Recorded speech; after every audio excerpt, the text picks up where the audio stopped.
I want to officially welcome everybody to today's webinar.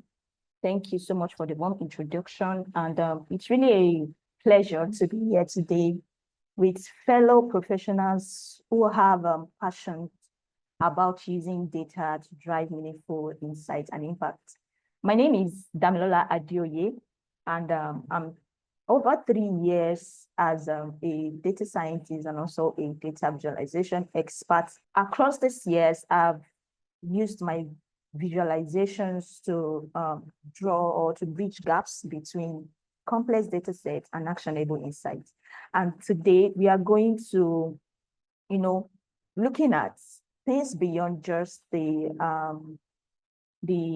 forms that we create, especially in line with the monitoring and evaluations that has to do with you trying to track progress of programs.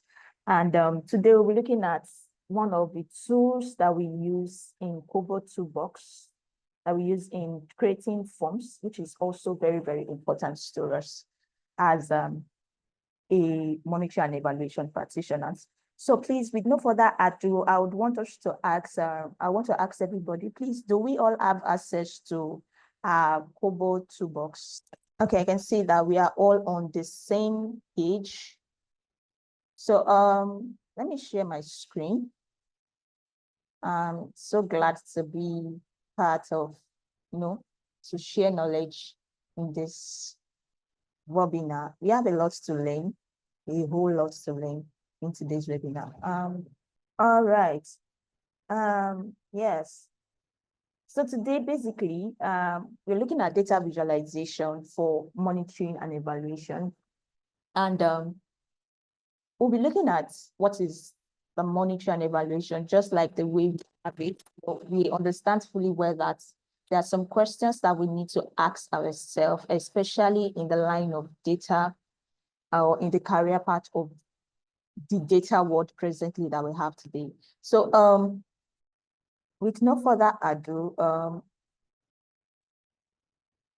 yes, so what is monitoring? Now, one of the first questions we need to ask ourselves, especially when we are working with projects in various fields that we are in, because I'm so sure that I have so many people coming in from different sectors, especially in the part of this country.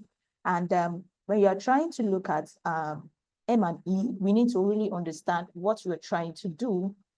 And some of the questions we need to ask ourselves is that, are we doing what we have said we would do, or are we making a difference? Now, these two questions actually serve as a pathway to what M&E really entails. Now, monitoring really has to do with you tracking the program or the activities that a particular company is being carried out against its targets. Now, how are you able to achieve those targets? And what are the things that are put in place in order for those targets to be achieved? Now, the evaluation of this is to always go back and check the assessment of this program, which serve as an impact to whatever you're doing, and with the purpose of generating a systematic informed decisions, which would actually improve implementations and also give out reasonable results as well. Now, the role of data analysis in M&E. Now, data, we know that data is everywhere now, even for a woman who is selling by the roadside, also have a data.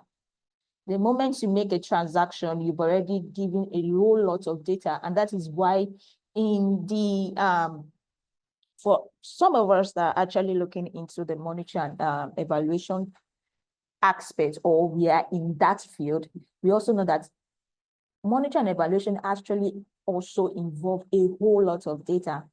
And data is involving, just like I said, so many fields out there. And it is not just going through survey questions to answer some reasonable, or let's say stakeholders or decision-making insights, but also trying to make your stakeholders see what your data set really entails. And that is where your storytellings actually come in place. And today we'll be looking at all of this in a short period of time. And I would really want us to move along with me. Now, for the role of data analysis, we have 3 roles which we need to play. One of the first role is that we need to look at the data preprocessing, or what will I say, data processing. And this have to do with cleaning and organizing your data sets. Now, some of us used the open source tools to generate survey questions. And we only use this open source tools to see insights to what is going on in some of our projects. But data has actually evolved beyond these open source tools. And that is why I'm using the KoboToolbox to show us what is in the practical world now and what people are actually doing now in this particular field. And data interpretation also has to do with a long way. How do you find patterns and how do you create meanings from your data sets, which helps us to create actionable insights from our data set. Now, let's go into our KoboToolbox and let's do something quickly. Now, for some of us that are new to KoboToolbox, now, KoboToolbox is an open source tool that is used to, create survey questions or generate data collections itself. And in KoboToolbox, the data collections are being done using forms. And for us to create a form, it means that you are trying to collect data. And how do we collect this data? Now, if you click on this new button on your KoboToolbox, now, you'll find out that you're having build from scratch, use a template. But in this webinar, we are going to be using the build from scratch aspect of the KoboToolbox. Now,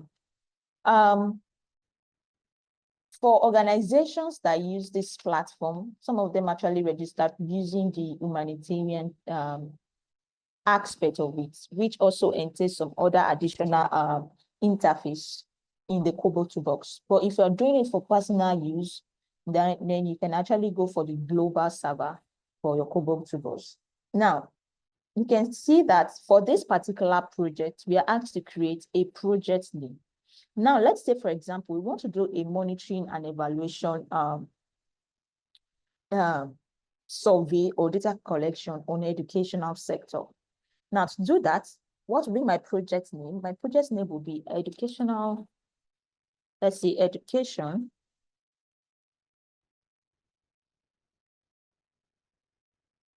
evaluation.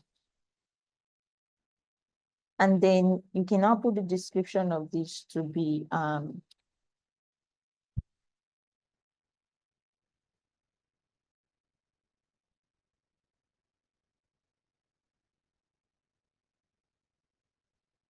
evaluates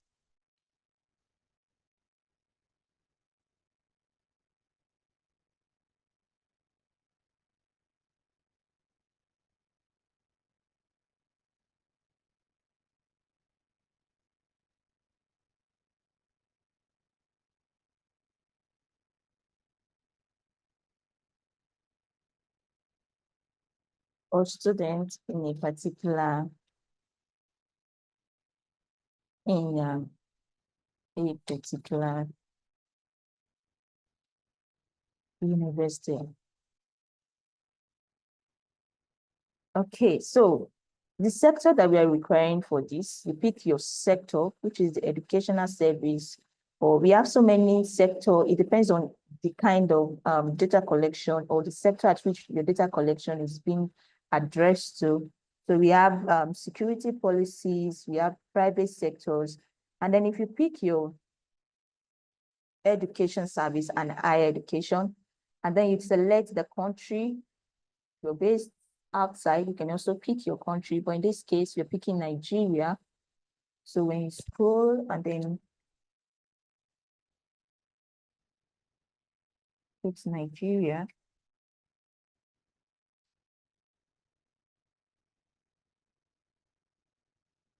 then create projects.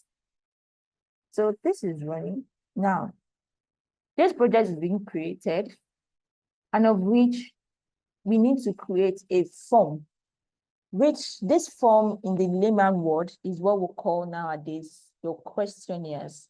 Questions you want to ask your respondent in order to be able to get all of these data. Now, this forms comes in different ways. And the moment you want to create a form on KoboToolbox, when you click on this plus sign here, you see it asks you add questions. Now, just like I said that we're trying to create a form for to assess students in an university. So in that case, we might want to need the school name.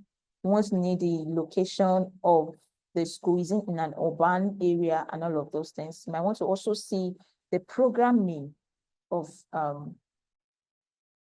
the student as well. Now, for you to do that, we need the school name. So we can put it as what is the name of the school.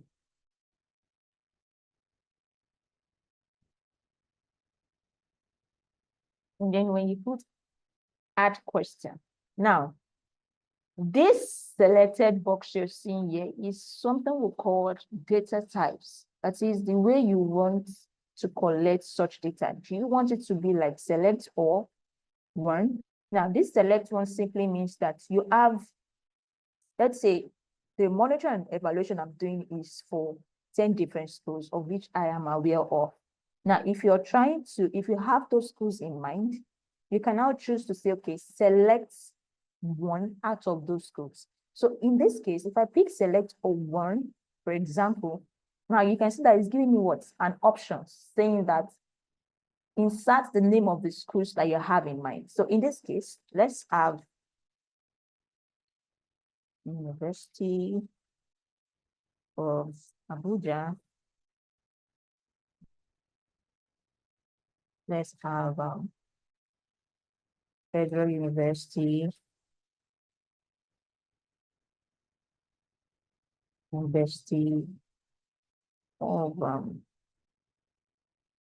Owerri.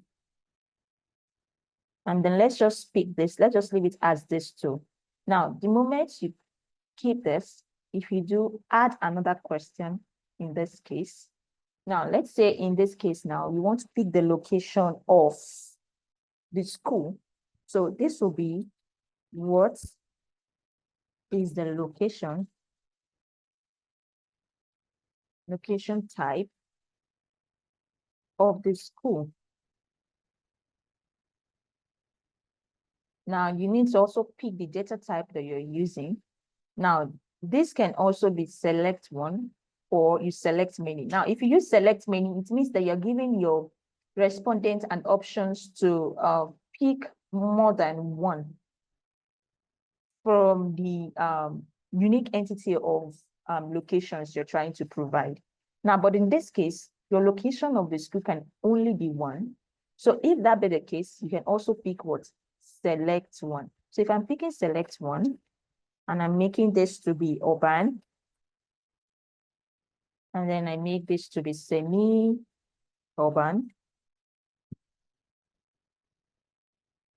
So semi-urban. Then you want to click more and also make this rural.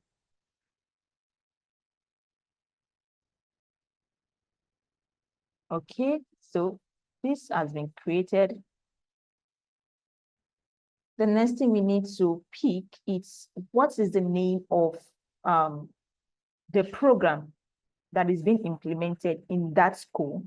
Now, what you do is what is the name. Now, I'm only doing this for us to see that some of our surveys can also be generated to create beautiful insight. You will see in this survey now, you'll be seeing how your forms or your surveys can now be used to create a very fantastic visualization of storytelling, visual storytelling.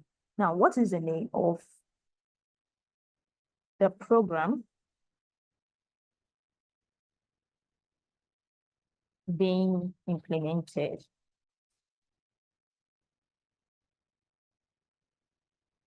Okay, so in this case, I want the students to actually, give us the name by using their text. So I'll pick text.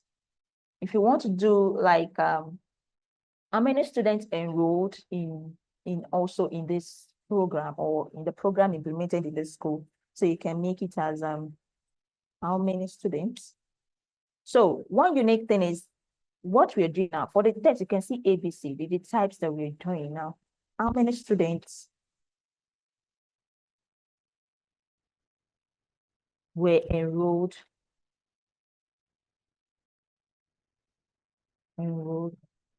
at the start of the program.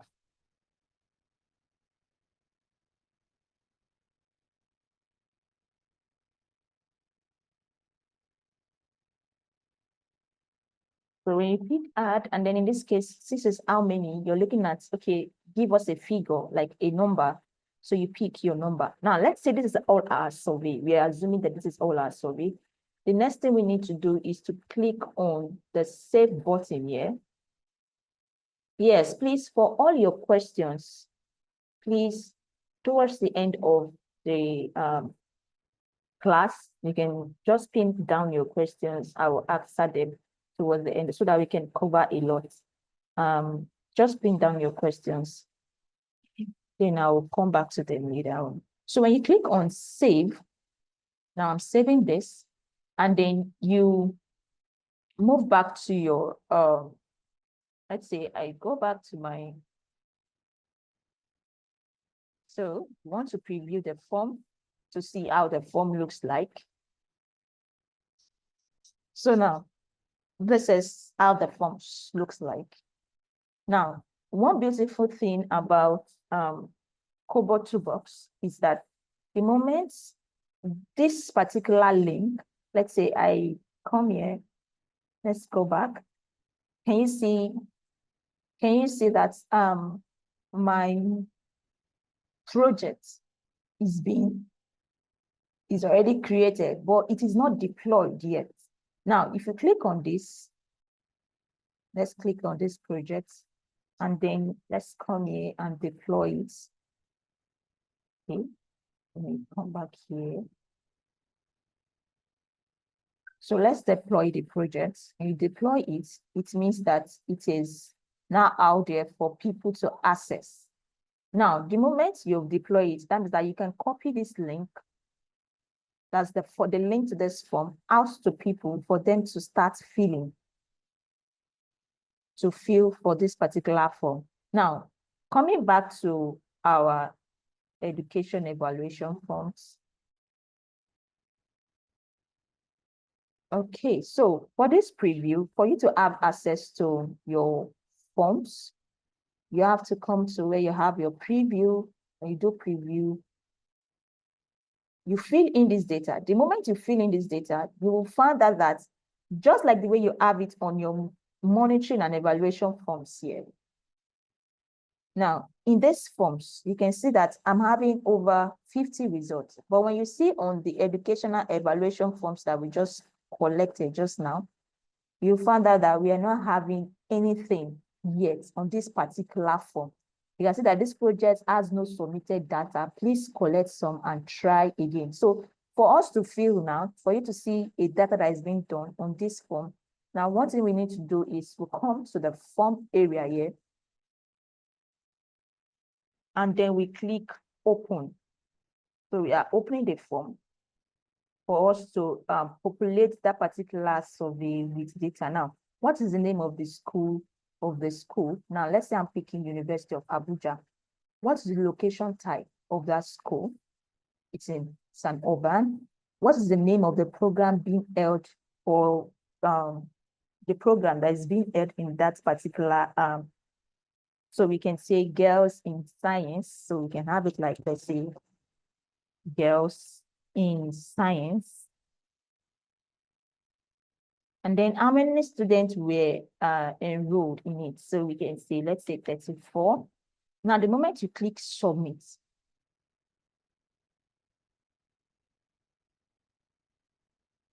our evaluation, the data being successful, Now, by the time you go back, yeah, and then you click on your data,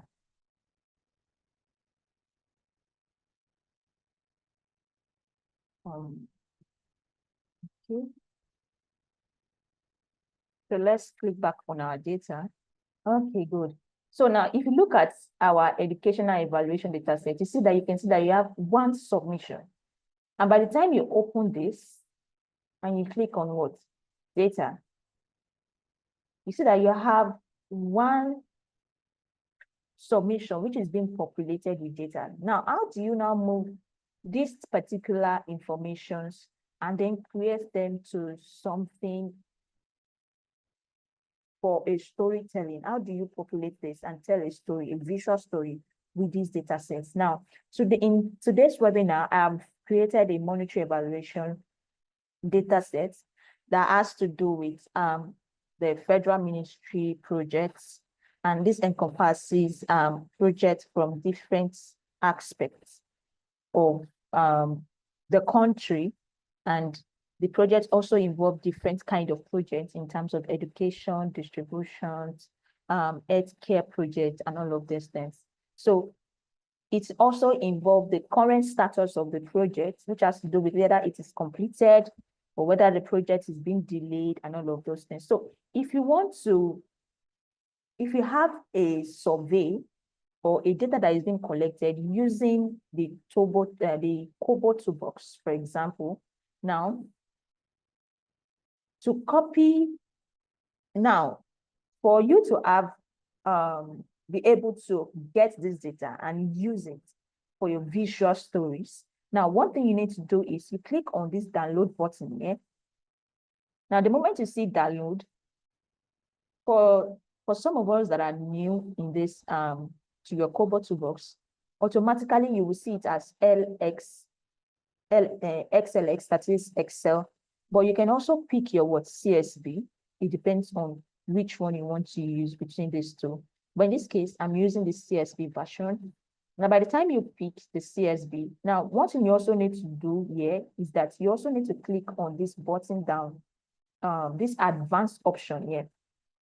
And when you click on advanced option, change the column to separate columns. That is, the columns should be separated. It shouldn't be together by the time it's being downloaded. And also, you can also save the selection as the dashboard. Now, by the time you do that, and then you click exports, now you will see on this down part, you will see that it's saying processing and it's downloaded. So this particular data set will be downloaded on your system automatically. So you can have access to this on your system. Now, by the time you click on downloads, let's click downloads. Now it's downloaded here. Now let me open it for us to see how this works. So I'm using Excel just once.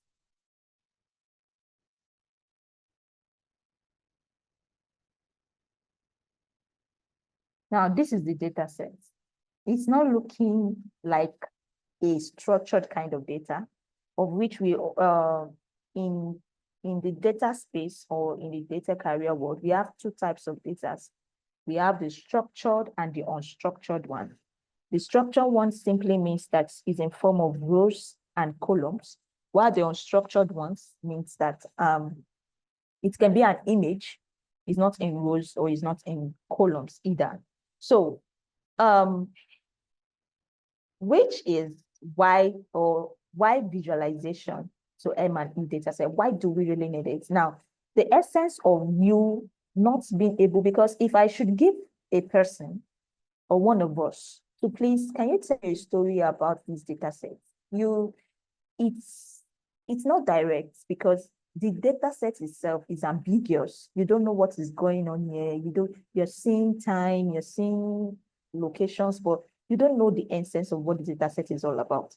And that is why your visualization helps you to, it gives you faster insights, like reducing the times to understand complex data. It also makes retentions very easy. You tend to remember the information behind each of your visualization. and it also provide efficiency, that is quick decision making when you visualize. Now, also, what are the best practices for M&E data visualization? One of the best practices of M&E data visualization is for the objectives that you want to define your purpose. And just like I said earlier on at the beginning of this class, is that when you're trying to perform monitoring and evaluation, especially in any sector that you are in, you need to make sure that your focus is that you're able to give clear objective about what that project is being carried out. Even after you must have tracked the project, or you must have assessed the project, it is very, very, very important that you understand the purpose of that objective. Also, data cleaning. Your data needs to be cleaned properly, because if you have clean data, you have very, very good insights to your data set. But if you have a very, very dirty data, then you have a very data visualization insight. And this can actually cause redundancy in your accuracy. It can actually distort accuracy. You might have an incomplete informations, and your storytelling might not be as clean or genuine to your stakeholders. Now, also, you also need to choose wisely. Now, visualization actually involves so many things, of which we might not really cover everything. And that is why this class, I'll just be touching a bit of what you need to understand. Now, choosing wisely in the sense that you also need to understand the concept behind your charts or visuals that you're using based on the kind of question you're trying to solve. Are you trying to compare data, or are you trying to find trends from your data set? Or are you trying to get the distribution of your data set? Or let's say you're trying to check for a part to a whole that is a composition of a particular data set or a variable. So these things have to be put in place, especially when you're trying to select which kind of visuals that would fit into your findings, or that will key into the objective of your projects. Now, designing clearly. Your designing clearly is also a key role, by you choosing appropriate colors when you're trying to create your visuals, and also creating informative labels, making your fonts, or let's say your write-ups, clear and visible for people to see, and also ensuring accessibility. Let your visuals be accessible. Let it be interactive. Let it tell a story that's captivating. Because one thing is, when you're telling a visual story, I don't need to go back to your data set to see it, because your visuals actually tells me what is in your data. So it's just the visualization gives me the summary of what you have in your data set. Now, M&E visualization tools. We have so many tools that we can use for visualizations. We have tools like Microsoft Excel, of which I know we are very conversant with. We have Google Sheets, Google Charts. We have the intermediate tool as well, like Tableau, Power BI, Data Wrapper, and also the advanced tool. But for the course of this webinar, I'll be showing us how to use data visualization using the Power BI. Now, with no further ado, let's also step in to Power BI, and while we use the data sets that we imported just now. Now, by the time you come to this is the Power BI interface. I'm so sure that some of us actually have a link. I think everybody actually have a link to downloading this from our hand. Now, if you come to Power BI and then you click on this blank reports. Now we have the interface to the Power BI service. And actually what this interface does is that we used Power BI to create visuals. So in Power BI, we have over 200 charts that you can use in Power BI to create your storytelling. Now, There are three interfaces on the Power BI desktop. We have the report interface, which is what you're seeing here. We also have the table interface, where you see your columns, that is the columns of your data sets. And we also have the model view. That is where you are able to create a relationship between two or more data sets. Now, but in this case, we are using just one single data set, so we will not be using the model view at all. But by the time you're enrolling in some of our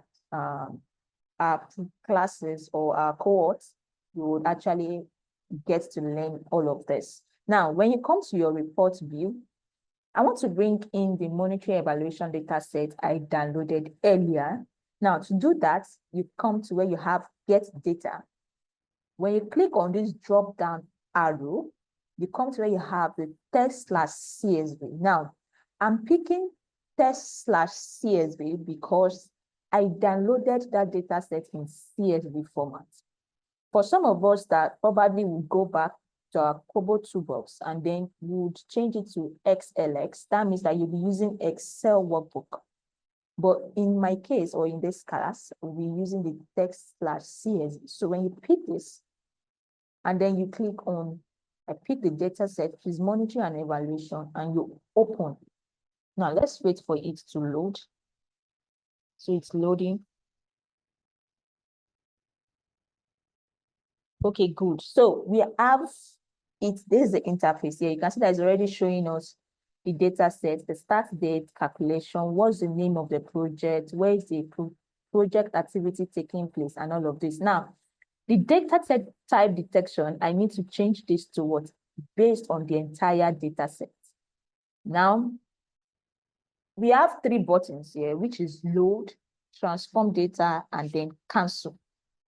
This load here, you can only load your data if you feel that that data set is extremely cleaned. But because I'm picking it from KoboToolbox, which is more or less like an open source for survey questions, it will be very certain that the data set is not cleaned and ready for visuals. So it is best that I picked what? Transform data.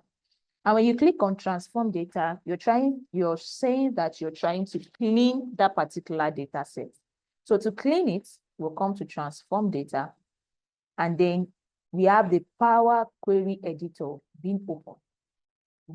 Power Query Editor is an interface used for data cleaning and the Power BI sector in the Power BI environment. Now, this is in form of columns. You can see that it's well organized this way compared to when you have it in Excel like that. Now, when you come here, now we want to do just little data cleaning, then move to data visualizations. Now, when you click on this start, I really don't need the stats or the end or the calculations of this particular survey. So what I do is I'll pick my sheets to select the three. I'm selecting this and I'm also selecting this as well. So right click and then click remove columns. So in a way, I've removed those three columns. So I have what's the name of the project and all of this. Now, when you scroll down as well, to the end of this data set, we also have some columns that we don't need. Columns like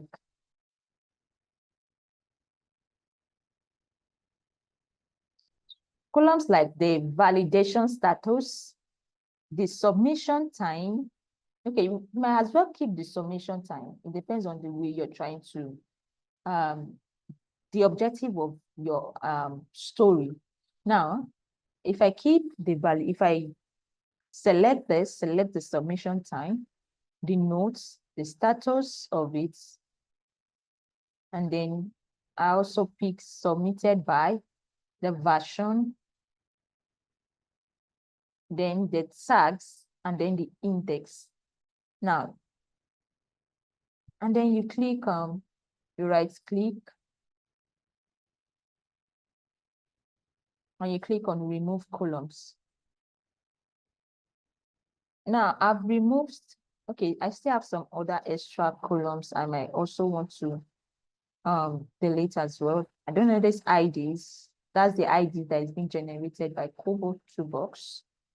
So I also need to remove this. Now I have all the necessary informations that I need for my analysis. Now, one thing I need to do is, it is not right for me to go to visualization with these questions. That is, what is the name of the project? What is the project activities? This is not right. So I need to rename the column header. So in this case, I can change what is the name of the project to be project name. So we have this as project name. Project name. I also want to change where is the project activity taking place. So you might change this to as project location, project location. What type of activities is being carried out? So we can do this as project activity, activities. Then what is the date of the activities? So let's make it as let's put let me see, activity dates. And then the current status of the activities. So this will be project status, project status. Then the key performance indicator. So you can make this indicator.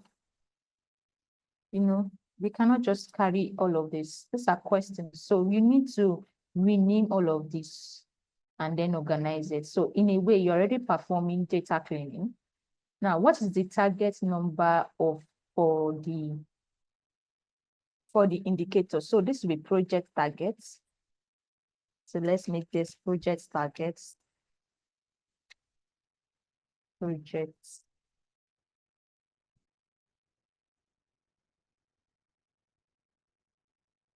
Project targets. Then what number has been achieved so far? So we can make this project achieved.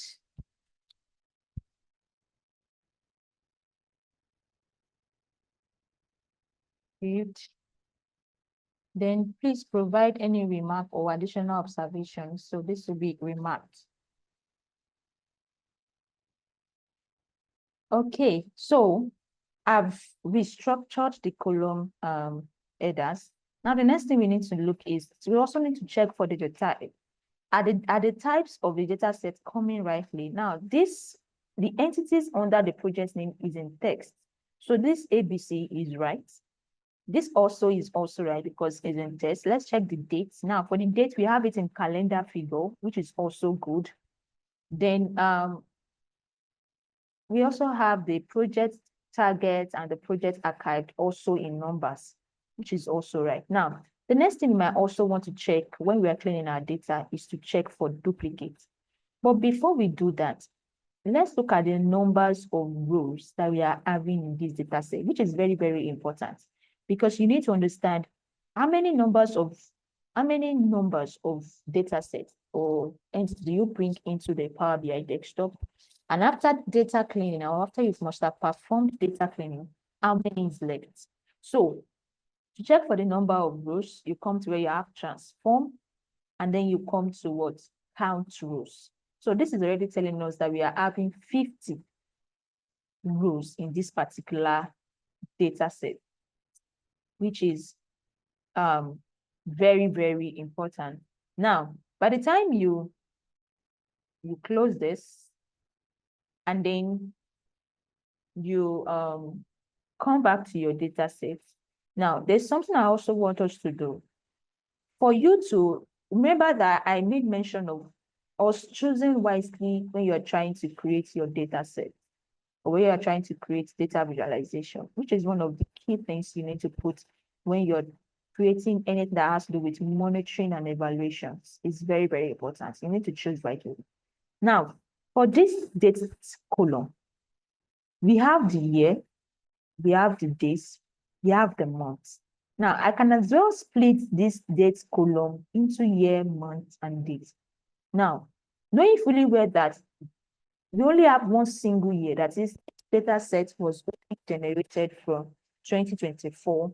So I don't need to split. But for the months and the days, it's possible for me that I want to actually visualize maybe trends of the project. So if that be the case, I need to split my dates column. So in order to do that, I'll click on this. There's two ways of doing it. I can click on activity dates, and then I'll come to where you have add columns. And when you click on add columns, you will see an area that says dates. Click on the drop down on dates and then click on year. If you click on year, you see that you have what? The year. But because I'm not using this year column, you can still leave it as well. Then you come back again and choose activity date again to pick the month. Now, if you click here and then you click on months, pick months, you also have the month. But knowing fully well that this month that you got, this new column month, is giving you in what? In numbers. But I don't want it in number. I want it in what? In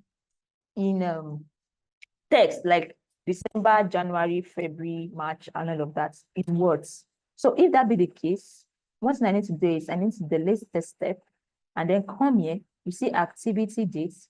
Now, the second method of it is come to where you have add column again and come to columns from example. Beside it, you see a drop down, then click from selection. When you click from selection, now you can double click on this empty column. When you double click, it will give you like an idea of, you can see month name from activity dates. Now double click this, come to this next column here, and then you double click as well. Now, when you do this, you can see that it's automatically showing you like a feel of the remaining columns. Now you can see September. If you scroll down, you see that this month is 9, which is September. The next one is 11, which is November. So this is correct. So you can now click OK. So when you click OK, you have this automatically. You can also do that for days of the month and all of those things. But let's just stop using the month name. So we've done a little bit cleaning with this data. If we want to do other things, we can still do more, but due to the time that we have left, so this is an opportunity for us to also, come register in Data Lab Analytics, because this will actually create more in-depth into Power Query. This is just a peripheral of what you have in your Power Query editor. Just like I said, that this is an environment used for cleaning our data sets. Now, to take this clean data to the Power BI report interface, where we'll create our visualization, one thing you need to do now is to come here, come to where you have home, and then click close and apply. When you click on close and apply, then you click apply changes. So let's wait for it to load.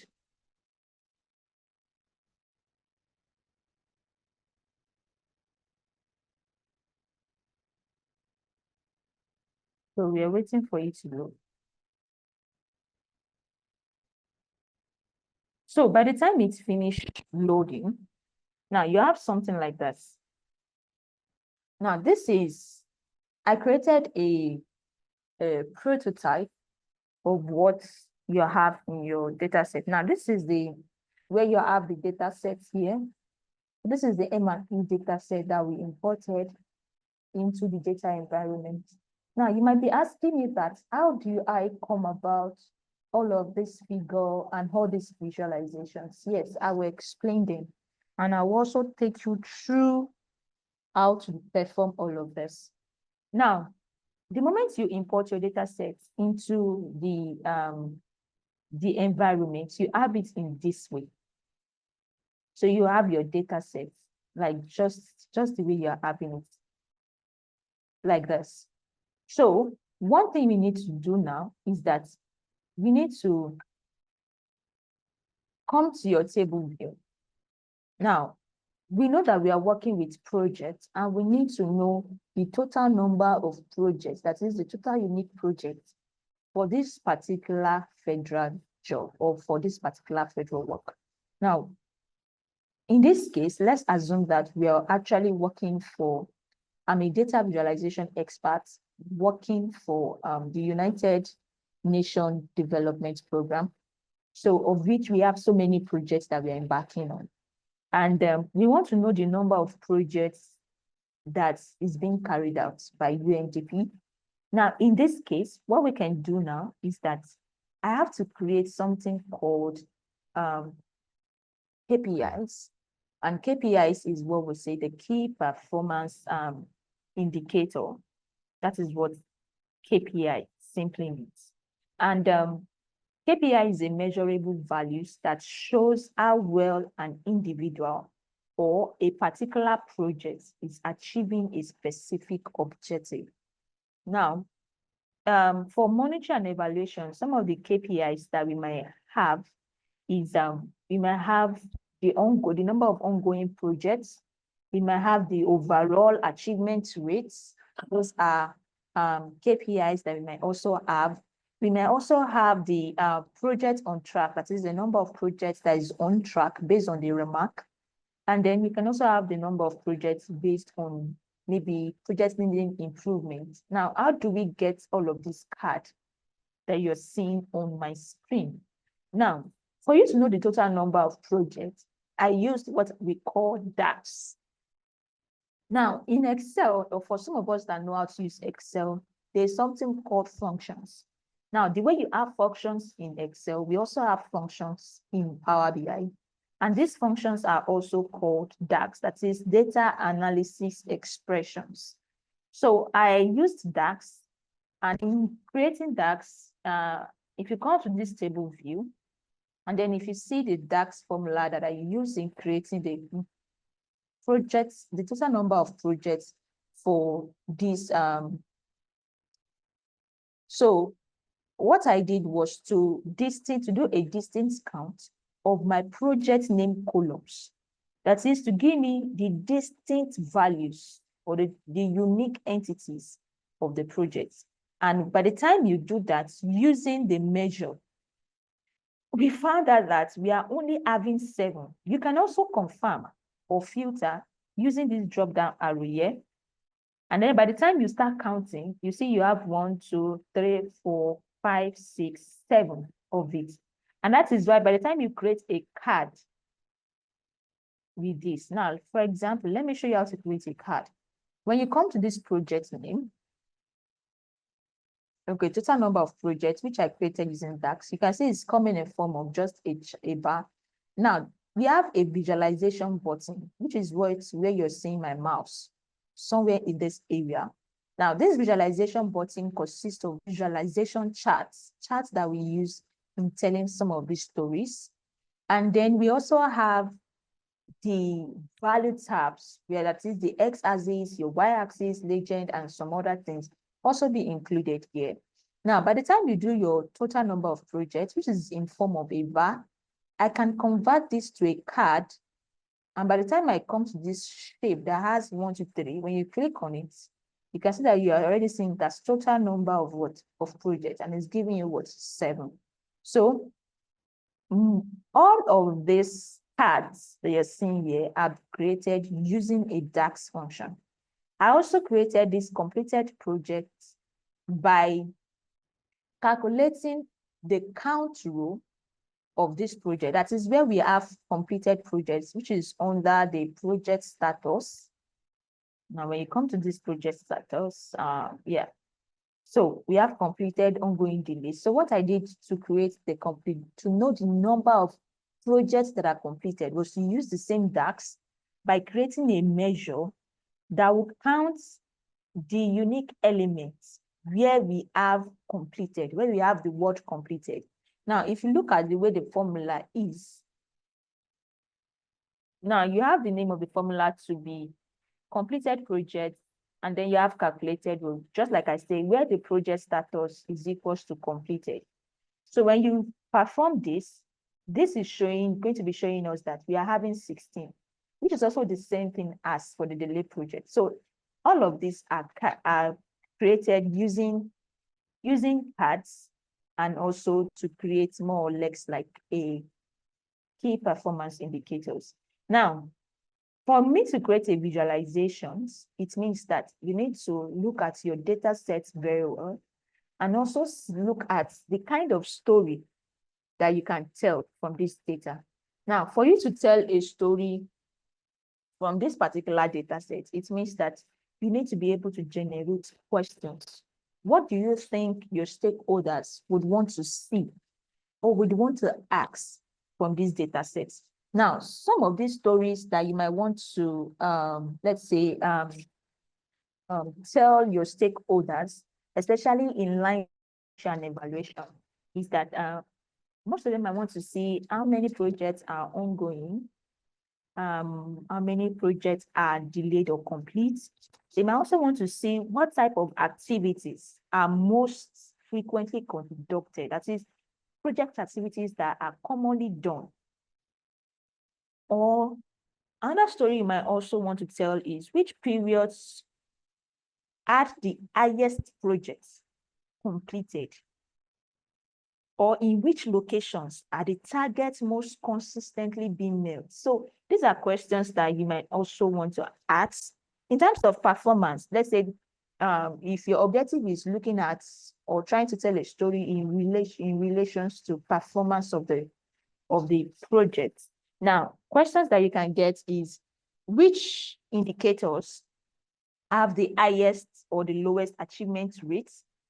Another story you can have is which of the projects are exceeding, maybe that exceeds the targets of the stakeholders. That is, if we put a project of, let's say the target of a project to be 350.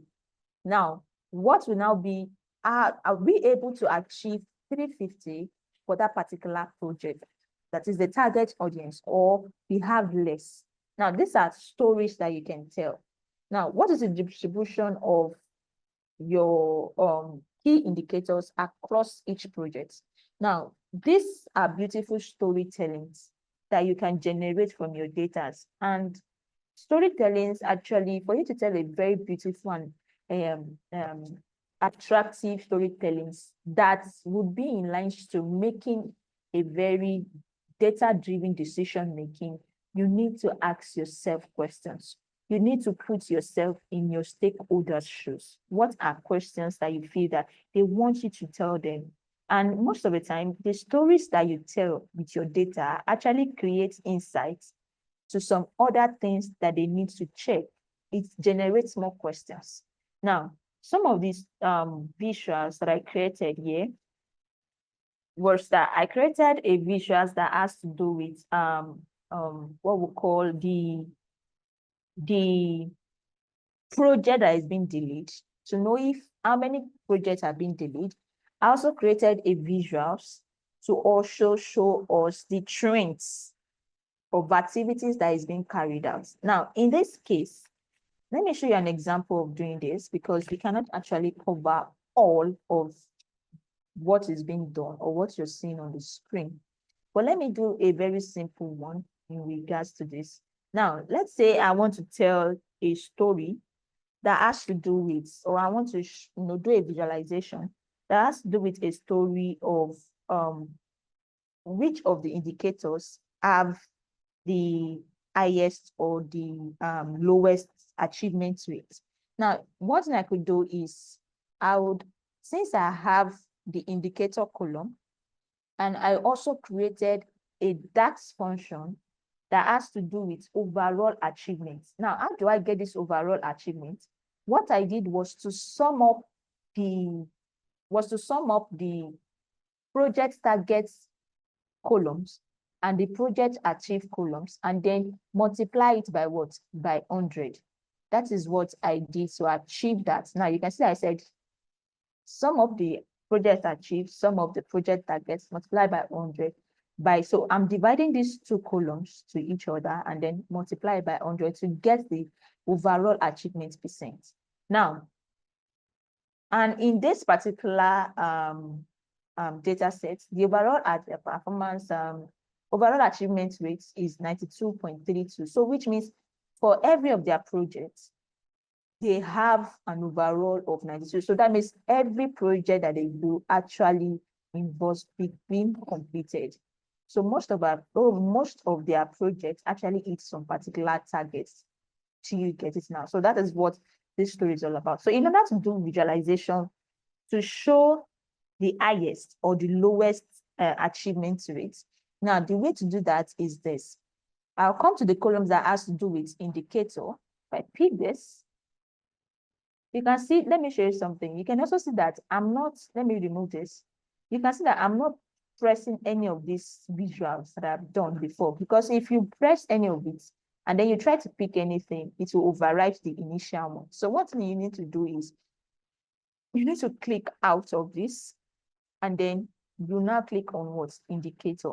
Now, when you click on this indicator and then you pick on your overall achievement. Now, let me do the focus group of this for you to see what's going on. Now, this is the achievement, 92.32, and then indicator. So the indicator that has the highest overall achievement here is what we call the session held. So session held actually has the highest, while the lowest here is the items distributed. So now, to make this in form of visuals, since this is more or less like I'm trying to compare between the indicator and the overall achievement, don't forget that I made mention of something. To choose wisely, there are 5 things you need to take note of. Are you trying to compare your variables? That is your column. Is your question related or is your data story related to comparison? That's one. Or is your data story in line with composition? Are you trying to find a path to a whole? That's 2. Or are you trying to find the trends? Trends, like you want to see what happens over time. Now, that is also one thing you also need to put in place. Or are you trying to look for distributions between 2 variables? And then lastly, are you trying to find a relationships, that is correlations between different columns? Now, since this is a comparison, I will choose stacked column charts. Now, this stacked column charts would actually show me now, because these figures are close to each other. If you remember, we're having 91, 91. So you might not really see the difference between these things. Now, but for me to show you that, okay, there's a difference, you come to this brush-like icon here, and then you can own your data label. Now, this data label will give you an overview of what is, that is the value of what is for each of those columns. Now, in this way, you have created a chart already. Now, to beautify this or to change all of this now has to do with you now creating what we call a dashboard. Now, dashboard are more or less like combination of charts in one particular interface. And to make your dashboard much more interactive, we use what we call slicers. And slicers are filter buttons that we use in interacting with our chart. So let me show you an overview of a dashboard I created with this same data set. Now, this is, can you all see my screen? Can we all see this? So now, if you look at this dashboard, now looking at this, compared to the chart that you have, if I'm to submit this particular work to my stakeholders, it doesn't really make sense, because though to them it still makes sense, but to you as a data professionals in line with your monitoring and evaluations, you need to also create something that is interactive. And by creating something interactive simply means that you're trying to tell a story with your charts. And that is where your visualization comes in. Now, I created a dashboard, of which actually involves you creating something like a template, like a design template. Now, some of the design templates is what you have here. This is a design that I created because yeah, for some of us that know how to use our our Canvas and all of those things, PowerPoint, you can actually create a landing page for your dashboard where you put your charts together. Now, by the time we put these charts together, you can see the map, you can see the peak periods of this project and all of this things. Now, these are my key performance metrics. All those cards that you see earlier on, these cards is what I put in this particular dashboards. So, just like I said, I'm assuming that I'm working for the United Nations Development Program, and this is their project. So let's assume you want to tell a story to your stakeholders with this particular dashboard. One thing you need to take note of is that what is the objective and what is the question? What are the stories I'm trying to tell?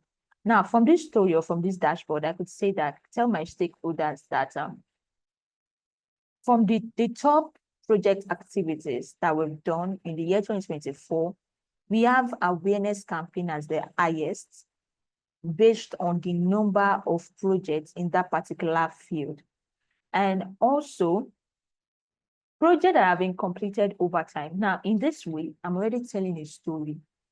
And by the time they are looking at it, they are looking at your dashboard. Now, if you look at the preparation from the beginning, from where we actually had our Excel or our CSV downloaded, and to this point, you see that there's a very good clarity between it. So if I'm to ask someone that, okay, can you use this particular Excel format to answer my question? You start struggling with your eyes, and that is where they said retentions.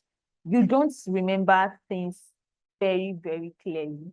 So one thing you need to take note of is that you also need to have an idea of what the visualization is all about, and which is very, very, very key. So data visualization for monitoring and evaluation practitioners actually has to do with what you are able to visualize and also tell with your data sets.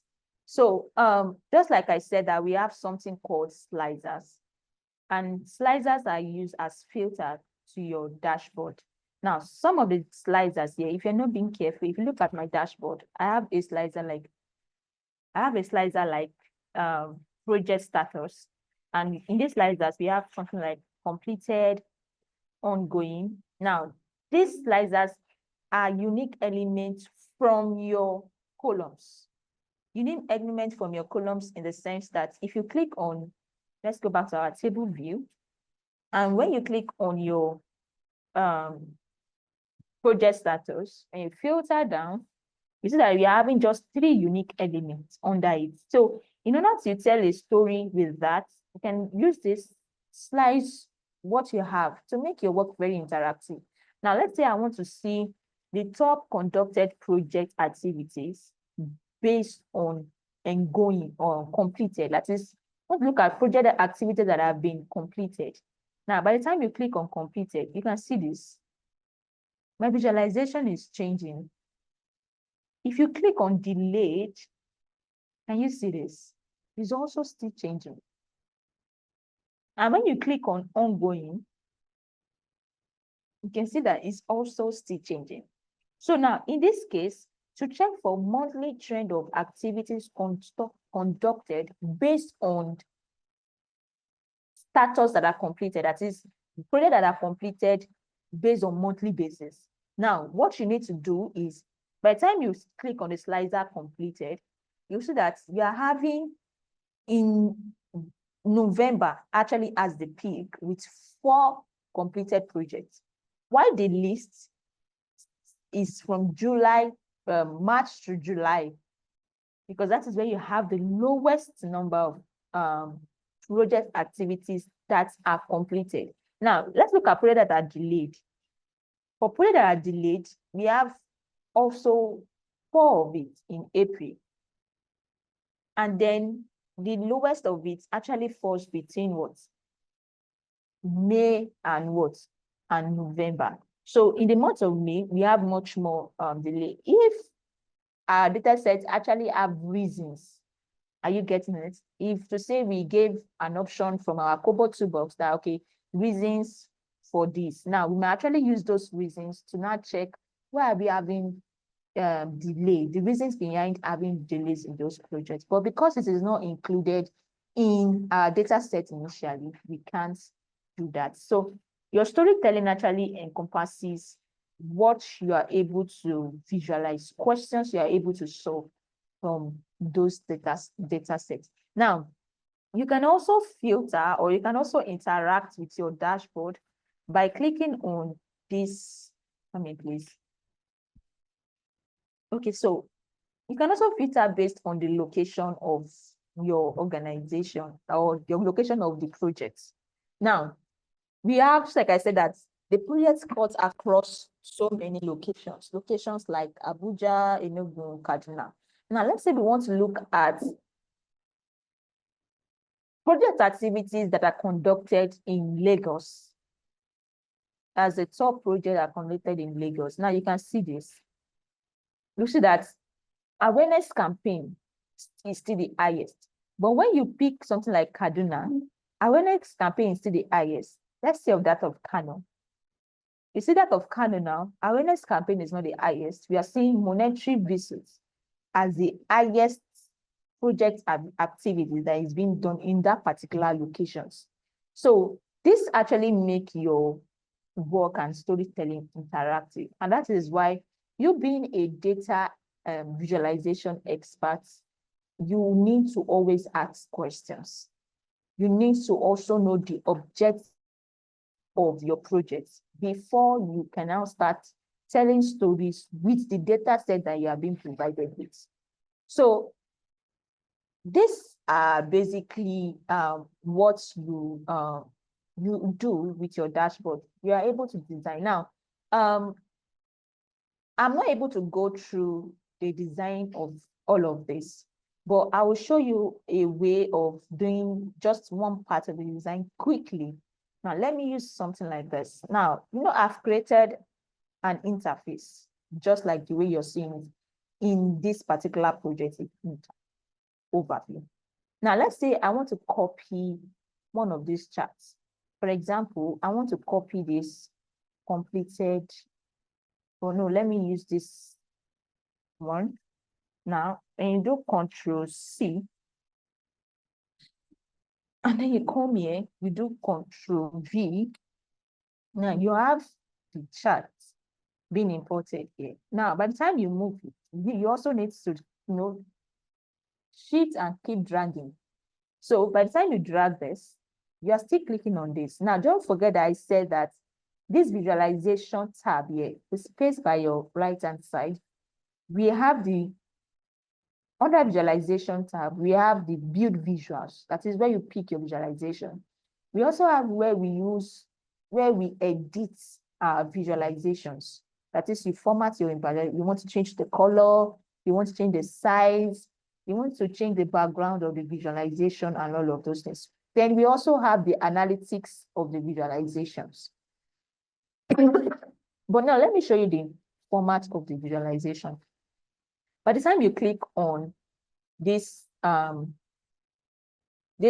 visuals, you come down. Let's say I want to change the color of this chart because I don't want orange and orange to be included because of my choice of color. Don't forget that I said you also need to look at your choice of color. Don't use red, purple, green. Because the moment you use colors like that, your stakeholders will not pay attention to the kind of story you want to tell. What will be attractive to them is your color. And just like I used to tell people, is being a data practitioners or data scientists in various fields simply means that what we are trying to analyze is your information, the information you are trying to give to us, your storytelling, not the graphics itself. You are not a UI UX person. So information you're able to generate to your stakeholders, you're able to give to your stakeholders, actually go a long way. Now, by the time you click on this, you want to give this a particular different interface or color. You come to where you have slicer. When you click on the drop down, where you have orange ongoing, you can now change it and maybe probably pick another shade of blue, which you're seeing here. Now, this two is too close, so you might as well want to change it again to something like this. Now, this is white background. You can choose to leave it as white background. That's also fine. But basically, what I'm trying to do is I'm trying to show you what this area does, this brush-like button. Now, for the legend, I want the legend to be clear enough. So for the legend, you can make the text to be bold. Can you see that? Or remove it as bold and then change it to italic. And by the time you change the color to black, it's like that. You're already changing the interface. Now come to where you have detail label.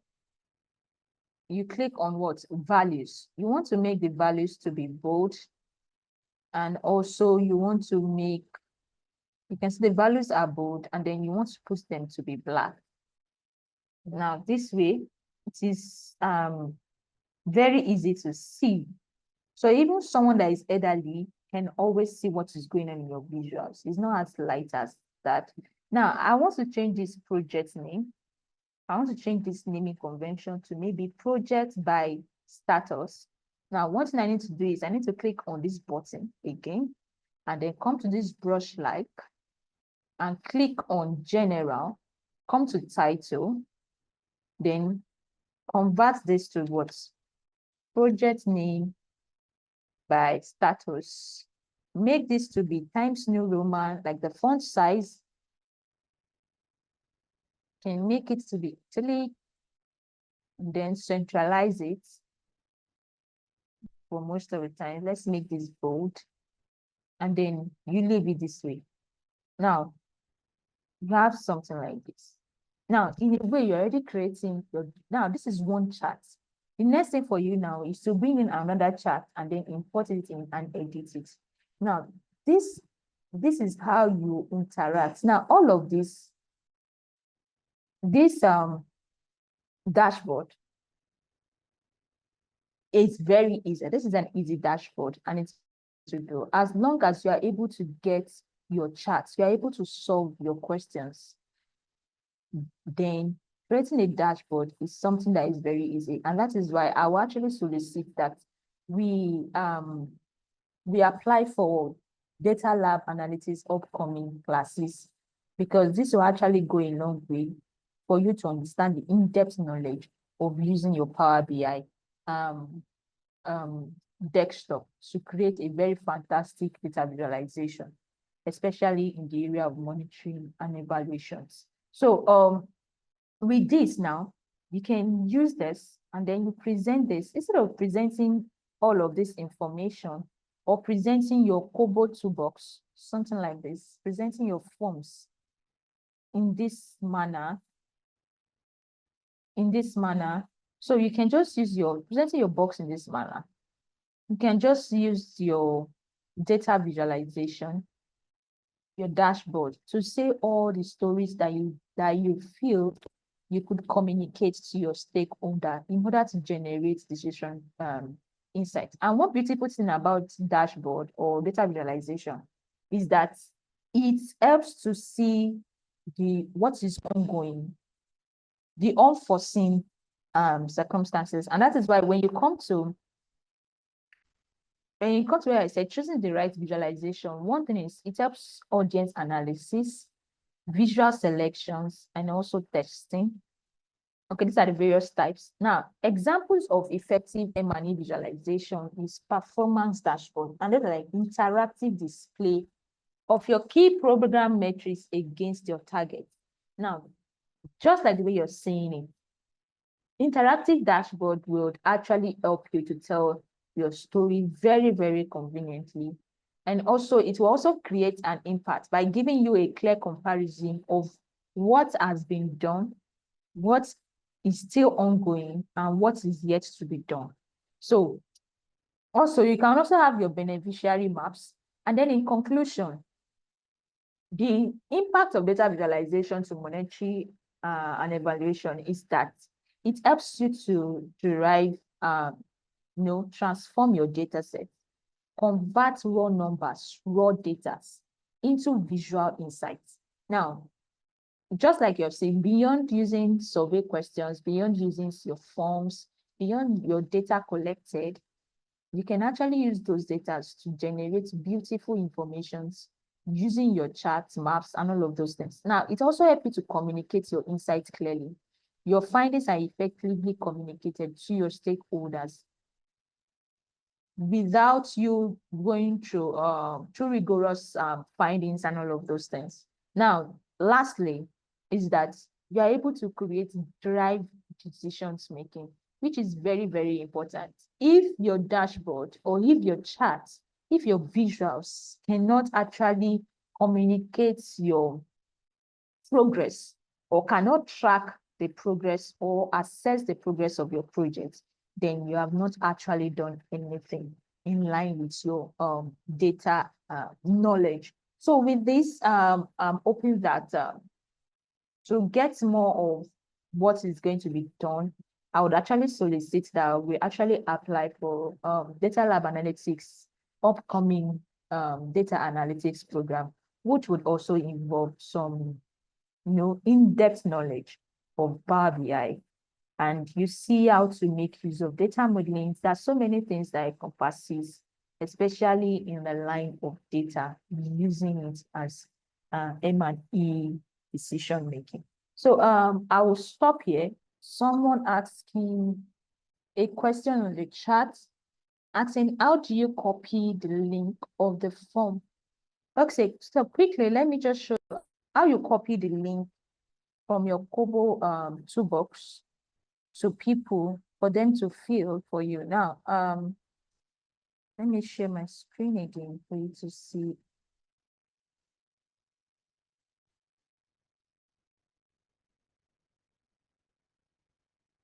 Okay, so if you come to your KoboToolbox, okay, so we have under your, when you click on the deployed information, let's say educational evaluation, which is what I just created today while in class.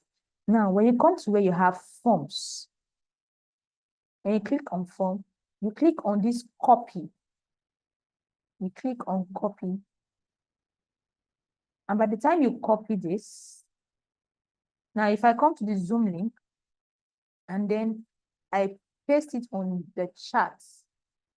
So let me paste this on the chat while some people fill. So you can just quickly fill this for me. And then let's see how effective that is. So if I do Control V and then, yes, so I've sent the link that way. So by the time you log in and you fill the information on my data, it will be showing me that I have 2 persons or 2 results for this particular project. So that is how you copy your link. That's your forms link for survey questions from your KoboToolbox. So thank you.